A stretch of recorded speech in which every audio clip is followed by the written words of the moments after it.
Hey guys, this is Mr. Tapeball here. About a week ago, I got the chance to meet with comic book cover artist and up-and-coming interior artist and writer, Shannon Maer. Maer is perhaps best known for his digitally produced cover artwork for various comic book publishers. He's made covers for industry giants such as DC Comics and Marvel Comics and has a vast portfolio making covers for smaller indie comic book publishers. Fans may best know him for making the main cover artwork for Source Point Press's Cult of Dracula series and the Aftershock comics series Dark Red. This year, Maer has begun furthering his comic book career by writing and being the main illustrator for his very own series, Sirens Gate. Sirens Gate is an urban fantasy comic published by Dynamite Entertainment. The comic follows Tara, an aspiring young writer who gets the opportunity of a lifetime to meet her literary idol, Lady Rose. But just as her life seems to be going forward in a new direction, Tara's life is rocked when she begins to encounter vampires, werewolves, and a host of other supernatural occurrences. Why are monstrous creatures beginning to appear straight out of the stories Tara adores? And what role does Tara have in this fantastical world? These questions and more will be answered in Sirens Gate. One of my personal local comic book stores, Infinite Heroes, hosted Shannon Maer for a meet and greet and for fans to get the chance to get their own copies of Sirens Gate signed by Maer and the comics editor, Becky Fuller. I was able to interview Maer briefly about his career in the comic book industry and what are some of his aspirations for his work going forward from working on Sirens Gate. Here's what he had to say. Enjoy! Please note, though, that my microphone was having some technical issues, so the audio quality for the interview was sort of bad, but I was able to create captions for the interview, so hopefully viewers can still understand what Maer had to say. This is your first writing and interior artwork, right? Yes. So how was making that as opposed to just doing cover? Was that a little bit more difficult to make as opposed, or is it just? It was. It was a big commitment. It was a little terrifying getting started. Yeah. It's, a learning process. When I say, you'll say, "Oh yeah, I know where they are going." It's very hard to guess because I didn't know until I was. Needed to feel out how I wanted to approach it. It was important to me that what I did was natural to me. I didn't want to feel like I had to, mimic anything in particular. I also didn't want to feel like, well, I have to do things different. I just wanted it to come natural. And I don't think I knew how that was going to be until I started working on it, like hands-on. Mm-hmm. And it was all digital. Yes. Hand drawn. That's cool. Ultimately. So what was some of your inspirations for this? I read your story a little bit too.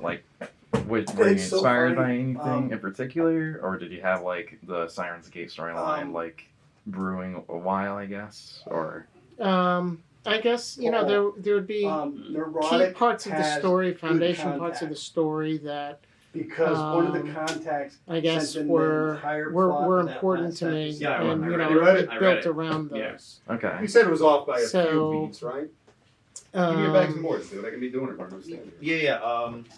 I guess as an artist, and especially when I was young, the idea or fantasizing about having the opportunity to maybe learn from some of the great artists that I looked up to, that was a part of the story here. And she's an aspiring writer, and she has an opportunity to meet with her literary idol, and hopefully learn a few things from her, and the excitement of her going out to meet with her.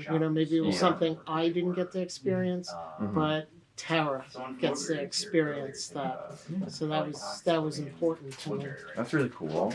Were there any artists in particular that you were inspired by, or you can see elements they implemented in this? Oh, you're talking about the art style? Yeah. I most certainly have my influences.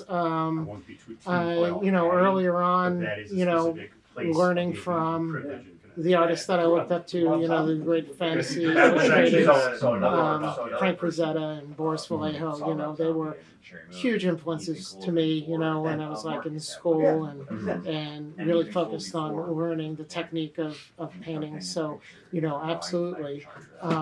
I wasn't trying at any point anymore to mimic that, but no denying, absolutely, there must be many layers of what I've learned from studying their work that is embedded in my work. If that makes sense. Yeah, that makes sense. But I just wanted to just come out, what's natural to me. Like this will spiral out. It's like you writing like multiple stories going on, like forward. Kind of like branching out, I guess, more. Oh, you know, I mean, different storylines not connected with this. Like, Well, it could be series? spin-offs too, or anything in particular. Like this is like your bouncing off point to being more of a writer, interior artist. I've been liking the idea of doing like one shots. Okay. Right? So I'm enjoying this. It was terrible. Quite a commitment. Was the word Sauron spoken? Yes. And By the obvious Sauron character. it's ongoing. I finished one and That's really real have to space. move Like into working on the next So they one. left nothing on the vine. If not, some of it a little bit overlapping because maybe they need covers earlier, and there's a lot more that goes on behind the scenes because they have interviews and they want Never. We love it. Secrecy is your gift. promotions, and there's a lot to be handled. Don't ignore it. Really not.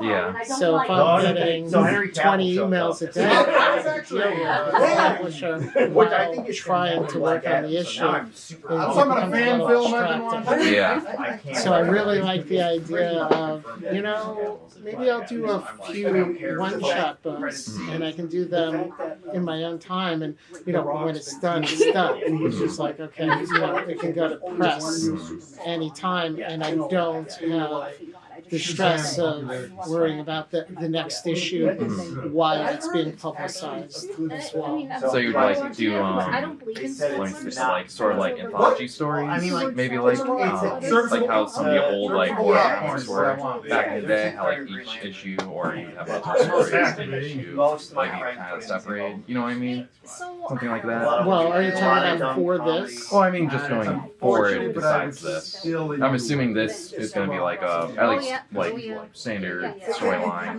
like 6 issues at first, like story arc. I don't know if you have that like planned out, how far or anything. Yeah, it's around that. Yeah. And I'm viewing it. I went into it viewing it as like a season, Okay. right? So it doesn't. I was like, not not aiming for an ultimate conclusion. World explodes. It's Yeah. over. Yeah. And I was like, I can approach it as a season. So we get to a certain point, and there's kind of a certain satisfaction or something that we learn, or wherever the story wants to take you, that it takes you somewhere. And then it's like, okay, do we want to pick this up with a season 2, or for at least a while, we want to move on to other things. It'd be okay to do that. Yeah, that's pretty cool. Have you always been more of a fantasy kind of guy, like with werewolves and it looks like some kind of vampire movie? Yeah, I think most definitely. Yeah. I mean, it's like, okay, if I'm doing my own book, I can do whatever I want. And I think the most excited I'd probably get were the few occasions when I got to do some cover art for, that kind of genre. And whether I even realized it or not, like thinking about it beforehand, when that came across my plate, I'm like, this is cool. So, like, as an example, the first series that I committed to doing, like all covers for, was the horror, fantasy genre. Yeah. I love it. This is I understand. Well, here's Cult of Dracula. Oh, okay. Okay, so that was big. I've never done that before, and anytime I was asked about it, it's like, no, I'll do the first issue, I'll do a cover for that, but I can't really commit. It's not world building. And I was like, okay, I'll do one cover for all, I believe it was 6 issues. Okay. I respect you, Paul. I'm going to watch it. I got so mad. And I remember getting really excited about doing Dark Red. Yeah. So, first issue for that was coming out, and it was my like, stomach. I was probably busy with a whole bunch of other covers and stuff, and I'm like, oh, I want to make sure I get to do this. What do you think of the store so far? I guess. Of this, Yeah. I think it's a great store. Mhm. Afraid to do stuff. That was just a question of bad. Come in, you feel welcome. They have cells. the majority Well, I of think they have, all it's the gonna be like main 7 comics, cells, Mhm. comics that you're looking for. And the clientele and the people here, Mr. Rona is very friendly with them, and I think, it reminds me of when I was a kid and I started collecting, and the local comic store was, my other home. Mhm. Yeah. Like a place I belonged, and Yeah. it was my favorite day of the week. Mhm. Just looking forward to new comics and going out to the shop. Yeah, that's cool. Yeah.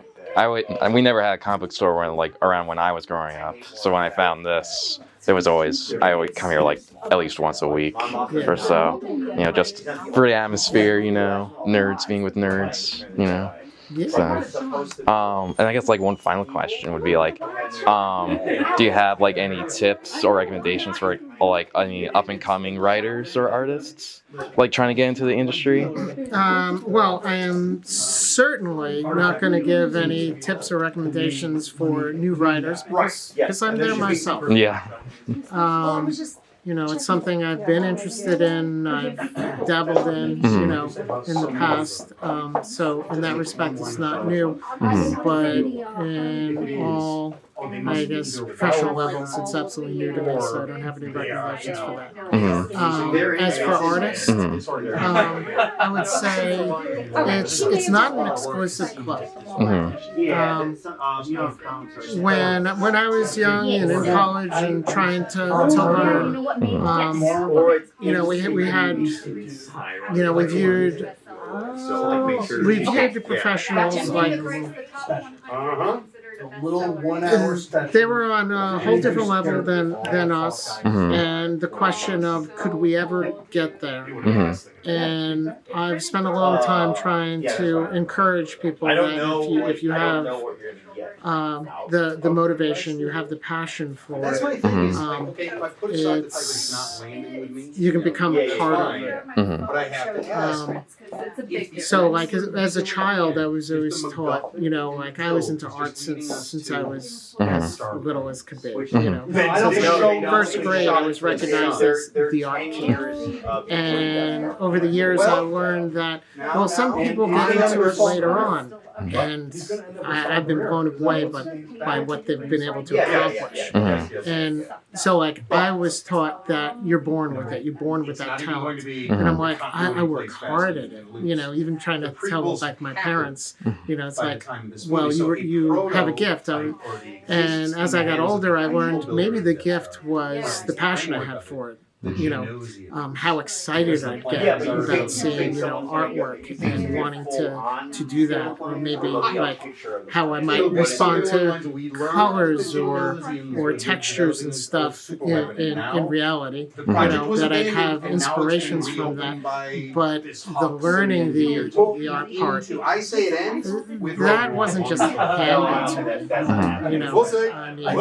Fantastic for anybody that was their experience. If they have, then that. But if you're passionate enough and inspired, you can do it. You can do it too. Cool. Well, thank you so much. Thank you so much, Shannon Maer, for giving me the opportunity to interview you. I had a great time getting to talk with you, and shout out to Infinite Heroes owner Paul for running one of the best comic book stores around. Issue 1 of Sirens Gate can currently be read digitally, or readers can pick up a copy at a store near you. Be sure to pick up issue 2 of the series coming out on November 2nd. Hope you guys enjoy Sirens Gate. Until next time, this has been Mr. Tapeball. Thanks for checking out the video.